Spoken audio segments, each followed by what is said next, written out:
Hello viewers, hi, I am Navendu Kant, your English trainer right now.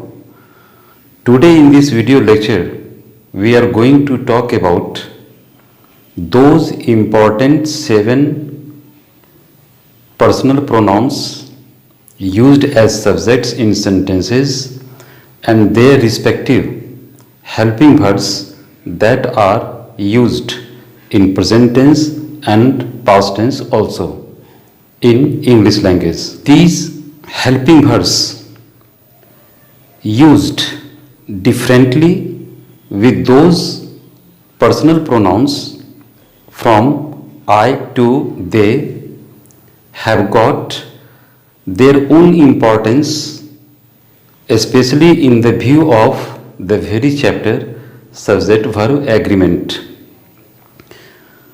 आज के इस video lecture में हम लोग चीफली इस बात का डिस्कशन करेंगे कि जितनी भी 7 पर्सनल प्रोनाउंस के एग्जाम्पल्स होते हैं आई से लेके दे तक, उन सबों का जब सेंटेंसेस में सब्जेक्ट्स के रूप में यूज होता है तो उन सारे पर्सनल प्रोनाउंस वाले सब्जेक्ट्स के साथ प्रेजेंट टेंस में और पास्ट टेंस में कौन कौन से हेल्पिंग वर्ब यूज्ड होते हैं, क्योंकि हेल्पिंग वर्ब का सब्जेक्ट वर्ब एग्रीमेंट से डायरेक्ट रिलेशन होता है. सिंस सब्जेक्ट वर्ब एग्रीमेंट और concord has got a direct relation with those helping verbs used in present and past followed by those personal pronouns in all English sentences. इस बात को भी समझना subject verb agreement के view point से ज़रूरी है कि जितने भी पर्सनल प्रोनाउंस वाले सब्जेक्ट्स होते हैं 7, उनके साथ प्रेजेंट टेंस में और पास्ट टेंस में कौन कौन से हेल्पिंग वर्ब यूज्ड किए जाते हैं, क्योंकि हेल्पिंग वर्ब्स का सब्जेक्ट वर्ब एग्रीमेंट के साथ डायरेक्ट रिलेशन होता है. इसलिए ये जानना जरूरी है बेसिक लेवल पे, जीरो लेवल पे.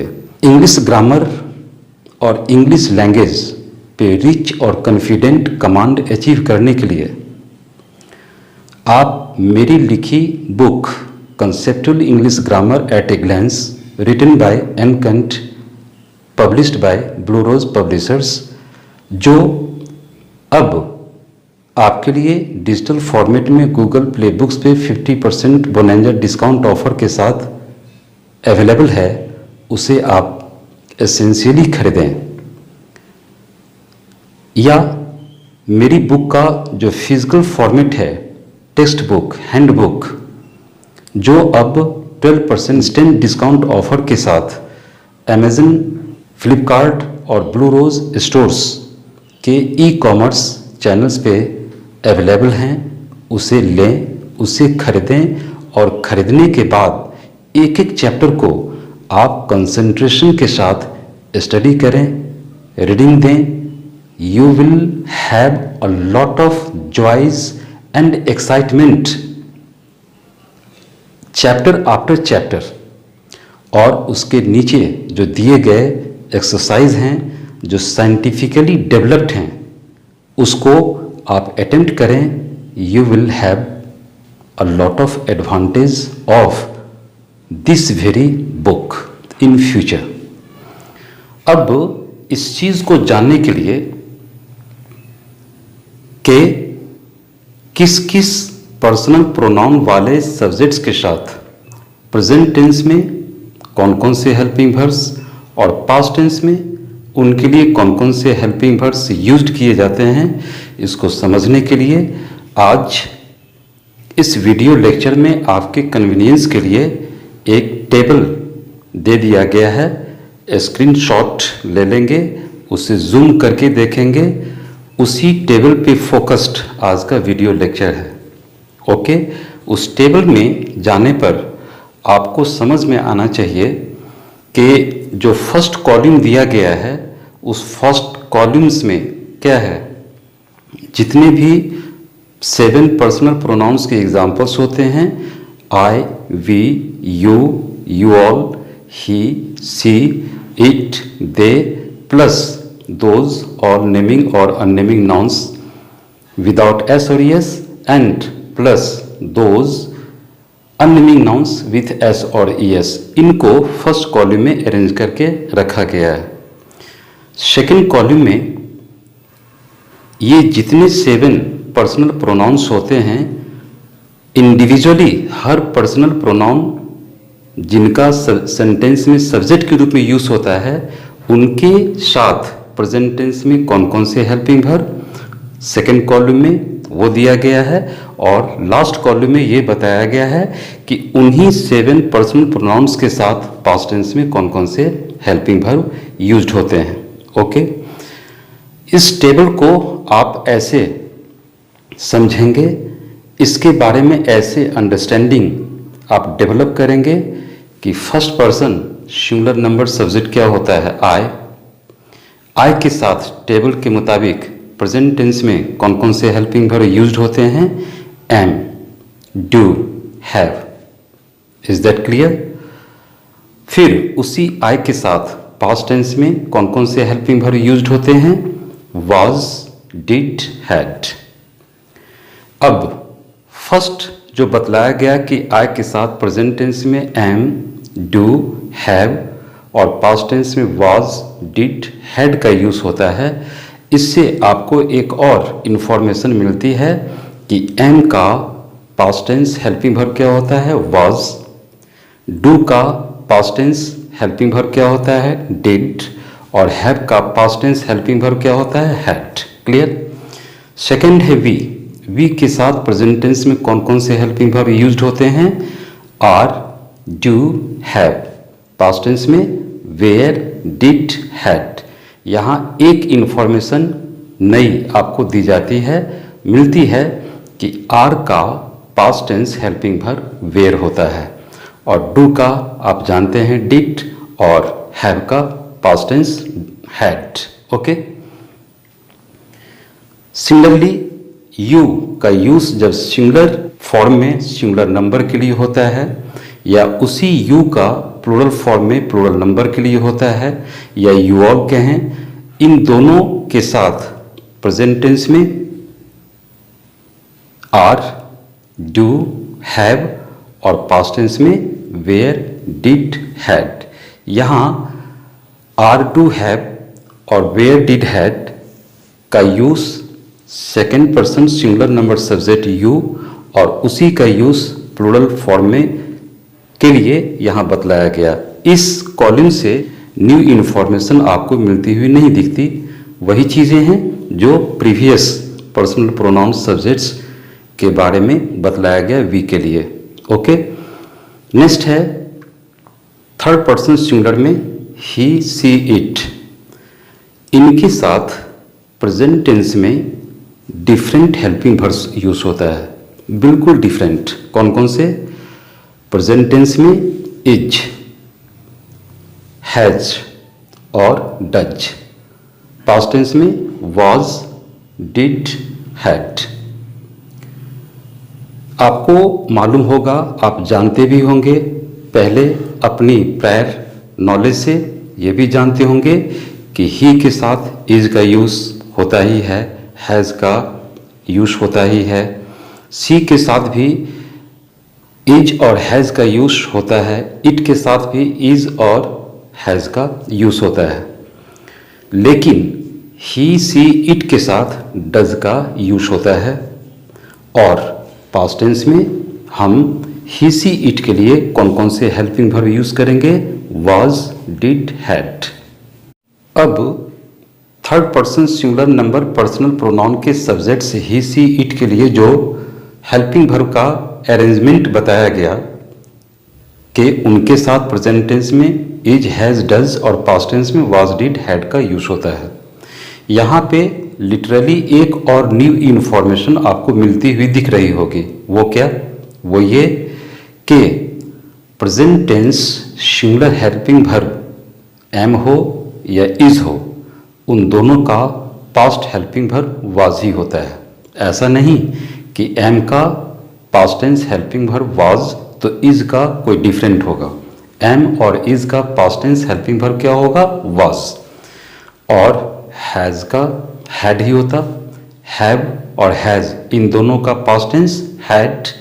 और डू रहे या डज रहे जो प्रेजेंट टेंस हेल्पिंग वर्ब हैं, इन दोनों का भी past helping verb did he होता है। क्लियर? तो यहां मेरे ख्याल से दो न्यू इंफॉर्मेशंस मिल रही है कि present tense singular helping verb is और एम दोनों का पास्ट हेल्पिंग वर्ब वाज, और प्रेजेंट टेंस में डू रहे या डज उन दोनों का भी past tense helping verb same did, और प्रेजेंट टेंस का हेल्पिंग वर्ब हैज या हैव हो उन दोनों का भी past form helping verb was ही होता। ओके, नेक्स्ट है दे। दे के साथ जो थर्ड पर्सन प्लूरल होते हैं उनके साथ प्रेजेंट टेंस में आर, डू, हैव का यूज, और पास्ट टेंस में वेयर, डिड, हैड का यूज। यहाँ पे इस हेल्पिंग वर्ब का अरेंजमेंट से कोई न्यू इंफॉर्मेशन नहीं मिल रही होगी। फिर नेक्स्ट है थर्ड पर्सन सिंगुलर में ऑल नेमिंग और अननेमिंग नाउन्स विदाउट एस और ईएस, इनके साथ भी प्रेजेंट टेंस में इज, डज और हैज का यूज, और पास्ट टेंस में वाज, डिड, हैड का यूज होता है। मीनिंग देयर बाय कि जितने भी ऑल नेमिंग और अननेमिंग नाउन्स विदाउट एस और ईएस होंगे उनके साथ प्रेजेंट टेंस में वही और सेम हेल्पिंग वर्ब यूज्ड होंगे जो ही, सी, इट के साथ, यानी इज, डज और हैज। पास्ट टेंस में भी वही सेम हेल्पिंग वर्ब यूज्ड होंगे जो ही, सी, इट के साथ, यानी वाज, डिड, हैड। फिर लास्ट है arrangement all unnaming nouns with S और ईएस, इनके साथ प्रेजेंट टेंस में आर, डू, हैव, और पास्ट टेंस में वेयर, डिड, हैड का ऑलमोस्ट वही और सेम यूसेज होगा जो दे के साथ, क्योंकि ये दोनों they plus all unnaming noun without subject verb agreement और कंकॉर्ड जिसे हम कहते हैं, जिसे हम समझते हैं, उनका इफेक्टिवली एप्लीकेशन सिर्फ प्रेजेंट टेंस के चारों फॉर्म में होता है।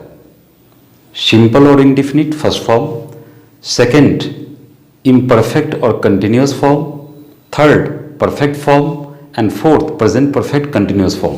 क्लियर? लेकिन इसी सब्जेक्ट वर्ब एग्रीमेंट और कंकर्ड का यूनिवर्सल एप्लीकेशन पास्ट टेंस के सारे फॉर्म में नहीं होगा, और होता है तो सिर्फ पास्ट टेंस के एक ही फॉर्म, और वो है कौन सा? पास्ट का इम्परफेक्ट और कंटिन्यूअस। पास्ट के सिंपल और इंडिफिनिट में नहीं होगा, पास्ट के परफेक्ट में नहीं होगा, और पास्ट के परफेक्ट कंटिन्यूअस में भी नहीं होगा। तो होता है पास्ट टेंस के एक ही फॉर्म में, और वो है इम्परफेक्ट और कंटिन्यूअस फॉर्म, जिसमें सब्जेक्ट के बाद was oblique where plus V4 का एप्लीकेशन करते हैं। Is that clear?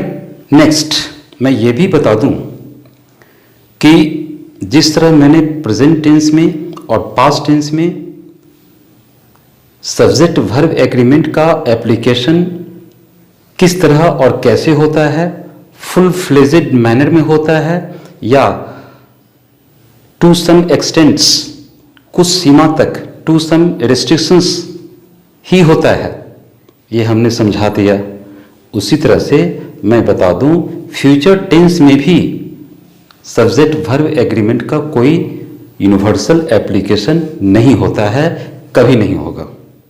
Okay, similarly you will be surprised to know that this very subject verb agreement or concord cannot be effectively used in those sentences in which there are expressions of modals.